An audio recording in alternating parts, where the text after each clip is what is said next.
NEET किया, कोई shade नहीं लगाया। नीट इसलिए किया ताकि जो एक्स्ट्रा पाउडर है वो डस्ट ऑफ हो सके। और उसके बाद काशी का dark brown shade angle brush में लेते हुए वेट आपने ब्रश यूज़ करना है।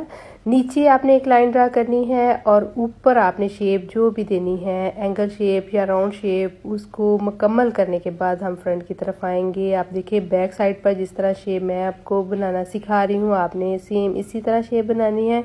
और फ्रंट साइड पर आपने नीचे एक लाइन ड्रा करनी है और आपने एंड पर देखें ऊपर फ्रंट वाली साइड पर एक लाइन ड्रा करते हुए जस्ट ब्लेंडिंग देनी है ब्रश के साथ। शेड बिल्कुल भी यूज़ नहीं करना। ब्लेंडिंग देने से आपकी एक नेचुरल लुक आएगी आईब्रो शेप की। और इस तरह ये है कि आप आईब्रो शेप बहुत इजी वे में मुकम्मल भी कर लेंगे।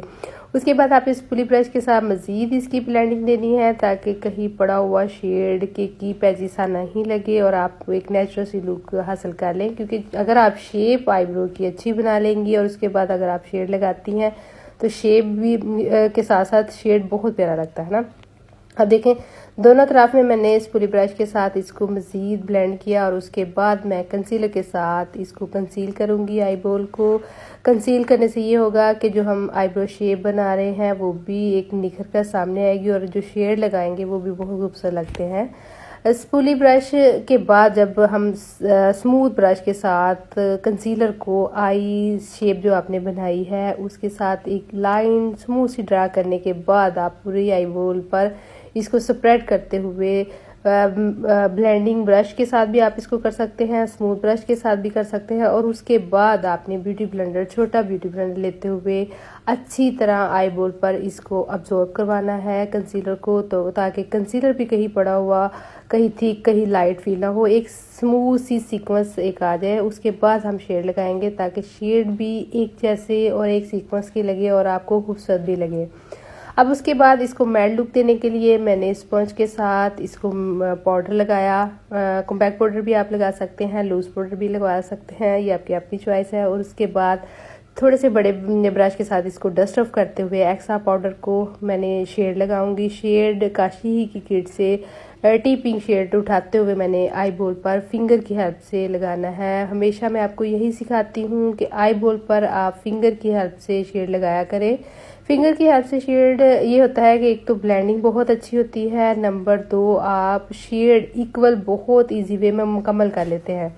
आई बॉल पे देखें साथ साथ जैसे ही मैं शेड उठाकर लगाती जा रही हूँ साथ साथ ही मैं ब्लेंड करती जा रही हूँ, कोई हार्श लाइन फील नहीं हो। जहाँ आपको थोड़ा फील हो कि डार्क या लाइट है, आप मज़ीद थोड़ा सा शेड उठाते हुए दोनों आइज़ को इक्वल कर लें और शेड स्मूथ करते हुए ब्लेंड करते हुए ज़रूर लगाएं। इस तरह ये होगा कि आपका शेड बहुत खूबसूरत भी लगेगा और ब्लेंड किया हुआ शाइनी लुक आएगा। और उसके बाद देखें ब्लेंडिंग ब्रश में मैंने क्रिस्टाइन का 02 नंबर कंटोरिंग शेड है।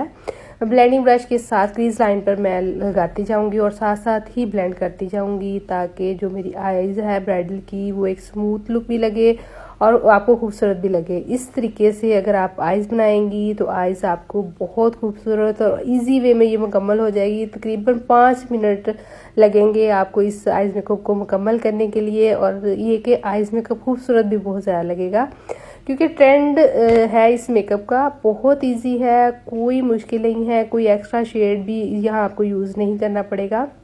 अब उसके बाद देखिए मिस रोज़ का ये शेड है 01 नंबर गोल्डन सिल्वर मिक्स सा शेड है। उसको स्मूथ ब्रश में लेते हुए वेट ब्रश ही यहाँ आप यूज़ करिएगा इनर कॉर्नर पर और साथ साथ देखिए फिंगर के साथ मैं ब्लेंड भी करती जा रही हूँ जहाँ हार्श लाइन फील हो रही है और ब्रो बोन एरिया पर भी मैंने शेड को लगाया ब्रश की हेल्प से। उसके बाद फिंगर के साथ इसको हार्श लाइन को ख़त्म किया। आइज़ के नीचे भी इसी शेड को मैंने साथ साथ ब्रश के साथ लगाती जा रही हूँ और जहाँ मुझे फील होता है वहाँ फिंगर की हेल्प से मैं इसकी हार्श लाइन को ख़त्म कर रही हूँ। आपने भी सेम इस तरह करना, लाइट हाथों में आपने हार्श लाइन को ख़त्म करना, ये नहीं कि आपने दूसरे शेड को भी साथ साथ ब्लेंड करते जाना है। बहुत स्मूथ तरीके से आपने काम करना है, बहुत इजी है, कोई मुश्किल भी नहीं है।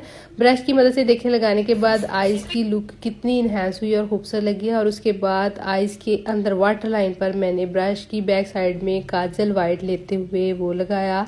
काजल यहाँ मैंने बेल्डी ग्लैम वालों का यूज़ किया। काजल काशी की काजल भी बहुत अच्छी है लेकिन बेल्डी ग्लैम का जो वाइट काजल है वो बहुत बेस्ट है।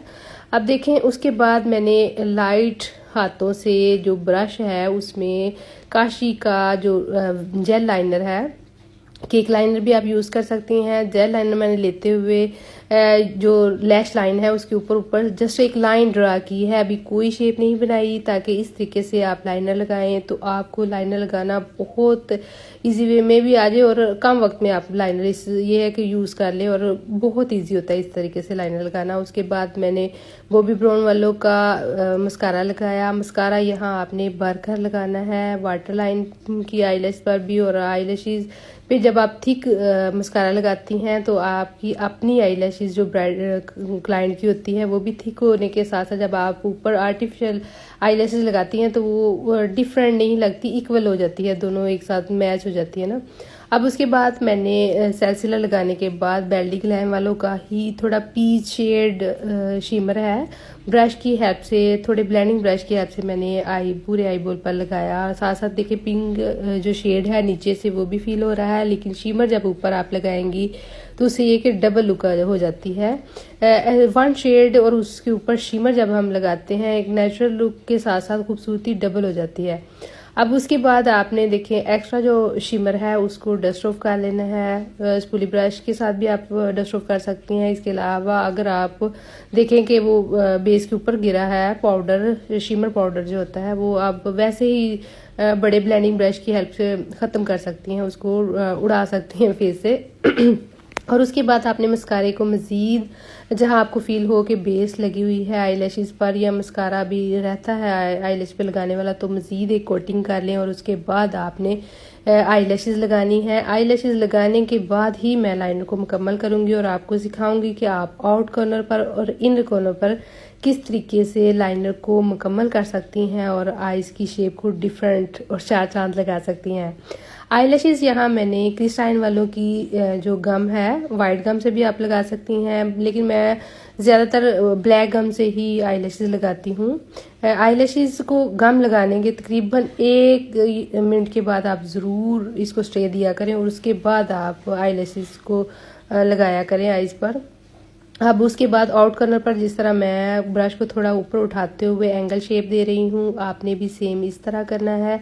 एंगल शेप अगर आप देना चाहें तो इस तरह एंगल शेप भी दे सकती हैं, लेकिन अगर आप स्मूथ तरीके से लाइनर लगाना चाहें तो वो भी आपकी अपनी चॉइस है। लेकिन इस तरीके से लाइनर लगाने से ये होता है कि आईज थोड़ी खिली खिली और बड़ी भी लगती है। कोशिश यही किया करें कि ब्रश को थोड़ा सा ऊपर उठाते हुए आपने लाइनर को स्मूथ तरीके से मुकम्मल करना है। जितना आप लाइनर स्मूथ और खूबसूरत लगाएंगी आईज की लुक उतनी ही ज़्यादा खूबसूरत और आईज बड़ी बड़ी फील होगी। लाइनर ब्रश यहाँ जो मैं यूज़ कर रही हूँ वो भी बॉबी ब्राउन वालों का है और इनर कॉर्नर पर देखें जिस तरह मैंने ब्रश को ऊपर उठाते हुए लाइनर लगाना है। लैश लाइन के साथ साथ आपने भी सेम इस तरह करना है। अगर आप यहाँ स्मूथ तरीके से लाइनर इनर कॉर्नर पर लगा लेती हैं, इससे ये होगा कि आईज की गेम बिल्कुल ही चेंज हो जाती है, आईज को चार चार लग जाते हैं और शेप आप ये अपनी चॉइस पे भी दे सकती हैं। यानी कि आईज अगर छोटी है तो इसको आप पत्ती शेप भी कह सकती हैं या आप डिफरेंट शेप्स के साथ मुकम्मल कर सकती हैं लाइनर को ना। और जहां आपको फील हो कि पानी आ रहा है आईज पर, आपको ये है कि कॉटन बड की हेल्प से इसको मज़ीद स्मूथ करते हुए 1-2 मिनट ज़रूर स्टे दें आईज को, ताकि पानी रुके। वाटरी आईज पे ये है कि जब आप लाइनर लगाती हैं तो लाइनर फैलने की वजह से आपकी शेप ख़राब हो जाती है, इसलिए कोशिश यही किया करें कि जितना आईज ड्राई हो और आप स्मूथ तरीके से, जहां लेफ्ट साइड पर आपने लाइनर जिस तरह लगाया राइट साइड पर भी सेम इसी तरह लगाइएगा, ताकि जितना आप स्मूथ और इक्वल लाइनर लगाएंगी आईज खूबसूरत भी लगेगी और आपके साथ साथ दूसरों को भी इंशाल्लाह ये पसंद आएगी। लाइनर मुकम्मल करने के बाद मैंने इनर कॉर्नर पर और इनर कॉर्नर की नीचे वाली साइड पर डायमंड सिल्वर लाइनर यूज़ किया। ये ऑप्शनल है, आपकी अपनी चॉइस है, अगर आप लगाना चाहें तो लगा सकते हैं, अगर आप स्किप करना चाहें तो फिर स्किप भी कर सकते हैं। लेकिन मेरी जो ब्राइडल थी उसकी जो आइज़ थी मज़ीद इसको इन्हेंस करने के लिए और खूबसूरत लुक देने के लिए मैंने डायमंड लाइनर का इस्तेमाल किया और इसको भी ब्लेंडिंग सूरत में ही मैंने यूज़ किया, यानी कि पड़ा हुआ फील ना हो लाइनर शेप में ना।